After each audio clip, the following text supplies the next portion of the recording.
Timaeus is one of Plato's dialogues, mostly in the form of a long monologue given by the titular character, written circa 360 BC. The work puts forward speculation on the nature of the physical world and human beings and is followed by the dialogue Critias. Participants in the dialogue include Socrates, Timaeus of Locri, Hermocrates, and Critias. Some scholars believe that it is not the Critias of the 30 Tyrants who is appearing in this dialogue, but his grandfather, who is also named Critias. It has been suggested that Timaeus influenced a book about Pythagoras, written by Philolaus. Introduction: the dialogue takes place the day after Socrates described his ideal state. In Plato's works such a discussion occurs in the Republic. Socrates feels that his description of the ideal state wasn't sufficient for the purposes of entertainment and that I would be glad to hear some account of it engaging in transactions with other states. Hermocrates wishes to oblige Socrates and mentions that Critias knows just the account to do so. Critias proceeds to tell the story of Solon's journey to Egypt, where he hears the story of Atlantis, and how Athens used to be an ideal state that subsequently waged war against Atlantis. Critias believes that he is getting ahead of himself, and mentions that Timaeus will tell part of the account from the origin of the universe to man. The history of Atlantis is postponed to Critias. The main content of the dialogue, the exposition by Timaeus, follows. Synopsis of Timaeus' account. Nature of the physical world equals, Timaeus begins with a distinction between the physical world, and the eternal world. The physical one is the world which changes and perishes, therefore it is the object of opinion and unreasoned sensation. The eternal one never changes, therefore it is apprehended by reason. The speeches about the two worlds are conditioned by the different nature of their objects. Indeed, a description of what is changeless, fixed and clearly intelligible will be changeless and fixed, while a description of what changes and is likely, will also change and be just likely. As being is to becoming, so is truth to belief. Therefore, in a description of the physical world, one should not look for anything more than a likely story. Timaeus suggests that since nothing becomes or changes without cause, then the cause of the universe must be a demiurge or a god, a figure Timaeus refers to as the father and maker of the universe. And since the universe is fair, the demiurge must have looked to the eternal model to make it, and not to the perishable one. Hence, using the eternal and perfect world of forms, or ideals as a template, he set about creating our world, which formerly only existed in a state of disorder. Purpose of the universe equals, Timaeus continues with an explanation of the creation of the universe, which he ascribes to the handiwork of a divine craftsman. The demiurge, being good, wanted there to be as much good as was the world. The demiurge is said to bring order out of substance by imitating an unchanging and eternal model. The Anank, often translated as necessity, was the only other coexistent element or presence in Plato's cosmogony. Later Platonists clarified that the eternal model existed in the mind of the demiurge. Later in history the term demiurge became a term of vilification by Gnostics who purported that the demiurge was a fallen and ignorant god creating a flawed universe, but this was not how Plato was using the term. Properties of the universe equals. Timaeus describes the substance as a lack of homogeneity or balance, in which the four elements were shapeless, mixed and in constant motion. Considering that order is favorable over disorder, the essential act of the Creator was to bring order and clarity to this substance. Therefore, all the properties of the world are to be explained by the demiurge's choice of what is fair and good. Or, the idea of a dichotomy between good and evil. First of all, the world is a living creature. Since the unintelligent creatures are in their appearance less fair than intelligent creatures, and since intelligence needs to be settled in a soul, the demiurge put intelligence and soul and body in order to make a living and intelligent whole. Wherefore, using the language of probability, we may say that the world became a living creature truly endowed with soul and intelligence by the providence of God. Then, since the part is imperfect compared to the whole, the world had to be one and only. Therefore, the demiurge did not create several worlds, but a single unique world. The Creator decided also to make the perceptible body of the universe by four elements, in order to render it proportioned, Indeed, in addition to fire and earth, which make bodies visible and solid, a third element was required as a mean. Two things cannot be rightly put together without a third. There must be some bond of union between them. Moreover, since the world is not a surface but a solid, a fourth mean was needed to reach harmony. Therefore, the Creator placed water and air between fire and earth. And for these reasons, and out of such elements which are in number 4, the body of the world was created, and it was harmonized by proportion. As for the figure, the demiurge created the world in the geometric form of a globe. Indeed, the round figure is the most perfect one, because it comprehends or averages all the other figures, and it is the most homeomorphic of all figures. He, the demiurge, considered that the like is infinitely fairer than the unlike. The Creator assigned then to the world a rotatory or circular movement, which is the most appropriate to mind and intelligence on account of its being the most uniform. Finally, he created the soul of the world, placed that soul in the center of the world's body and diffused it in every direction. Having thus been created as a perfect, self-sufficient and intelligent being, the world as a god equals the creation of the world soul equals. Timaeus then explains how the soul of the world was created.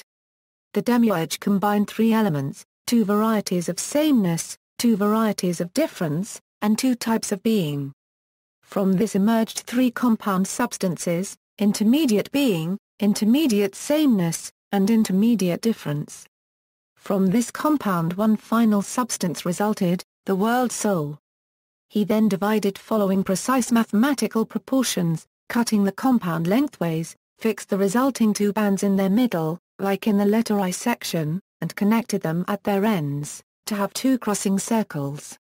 The demiurge imparted on them a circular movement on their axis. The outer circle was assigned sameness and turned horizontally to the right, while the inner circle was assigned to difference and turned diagonally and to the left. The demiurge gave the primacy to the motion of sameness and left it undivided. But he divided the motion of difference in 6 parts, to have 7 unequal circles. He prescribed these circles to move in opposite directions, 3 of them with equal speeds, the others with unequal speeds, but always in proportion. These circles are the orbits of the heavenly bodies. The 3 moving at equal speeds are the Sun, Venus and Mercury, while the 4 moving at unequal speeds are the Moon, Mars, Jupiter and Saturn. The complicated pattern of these movements is bound to be repeated again after a period called a complete or perfect year. Then, the demiurge connected the body and the soul of the universe. He diffused the soul from the center of the body to its extremities in every direction, allowing the invisible soul to envelop the visible body. The soul began to rotate, and this was the beginning of its eternal and rational life. Therefore, having been composed by sameness, difference and existence, and formed in right proportions, the soul declares the sameness or difference of every object it meets. When it is a sensible object, the inner circle of the diverse transmits its movement to the soul, where opinions arise, but when it is an intellectual object, the circle of the same turns perfectly round and true knowledge arises. Equals the elements equals. Timaeus claims that the minute particle of each element had a special geometric shape: tetrahedron, octahedron, icosahedron, and cube, universe, earth, water, air, and fire. Timaeus links each of these elements to a certain Platonic solid. The element of earth would be a cube, of air an octahedron, of water an icosahedron, and of fire a tetrahedron. Each of these perfect, the Timaeus makes conjectures on the composition of the 4 elements which some ancient Greeks thought constituted the physical polyhedra would be in turn composed of triangular faces, the 30-60-90 and the 45-45-90 triangles. The faces of each element could be broken down into its component right-angled triangles, either isosceles or scalene, which could then be put together to form all of physical matter. Particular characteristics of matter, such as water's capacity to extinguish fire, was then related to shape and size of the constituent triangles. The 5th element was the dodecahedron, whose faces are not triangular, and which was taken to represent the shape of the universe as a whole, possibly because of all the elements it most approximates a sphere, which Timaeus has already noted was the shape into which God had formed the universe. The extensive final part of the dialogue addresses the creation of humans, including the soul, anatomy, perception, and transmigration of the soul. Golden ratio equals, according to Mary Ricklebeard, Theno, the wife of Pythagoras, told Hippodamus of Thurium, the treatise on virtue, she wrote, contains the doctrine of the golden mean. For whenever in any three numbers, whether cube or square, there is a mean, which is to the last term what the first term is to it. And again, when the mean is to the first term as the last term is to the mean then the mean becoming first and last, and the first and last both becoming means, they will all of them of necessity come to be the same, and having become the same with one another will be all one. Thereby he implies the aesthetically perfect proportion known as golden ratio or golden mean. Later influence. The Timaeus was translated into Latin by Cicero, and the first part was again translated by Chalcidius circa 321 AD. Chalcidius' partial translation of the Timaeus was the only Platonic dialogue, and one of the few works of classical natural philosophy, available to Latin readers in the early Middle Ages. Thus it had a strong influence on medieval Neoplatonic cosmology and was commented on particularly by 12th-century Christian philosophers of the Chartres school, such as Thierry of Chartres and William of Conches, who interpreting it in the light of the Christian faith understood the dialogue to refer to a creatio ex nihilo. See also, sophist, statesman, Philebus, Johannes Kepler, Gottfried Wilhelm Leibniz, Plotinus, esoteric cosmology, Ka-Ra, religious cosmology, creation myth, teleological argument, Atlantis. Notes. References, Cornford, Francis MacDonald, 1935. Plato's Cosmology, The Timaeus of Plato, translated with a running commentary. Indianapolis, Hackett Publishing Company, Incorporated. ISBN 0-87220-386-7. Martin, Thomas Henry, 1841. A Permeltude sur le Thème. Copyright E. de Platon. Paris, Librairie Philosophique J. Vrin. Salis, John. Chorology, On Beginning in Plato's Timaeus. Bloomington, Indiana University Press. ISBN 0-253-21308-8. Taylor, Alfred E. A Commentary on Plato's Timaeus. Oxford, Clarendon. K. Sarah J. Murray. From Plato to Lancelot, A Preface to Tritium de Troyes. Syracuse University Press. ISBN 0-8156-3160-X.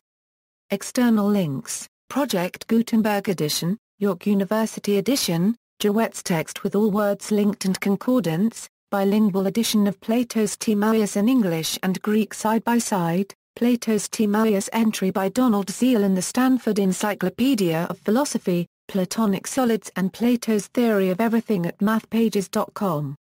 Digby 23 project at Baylor University.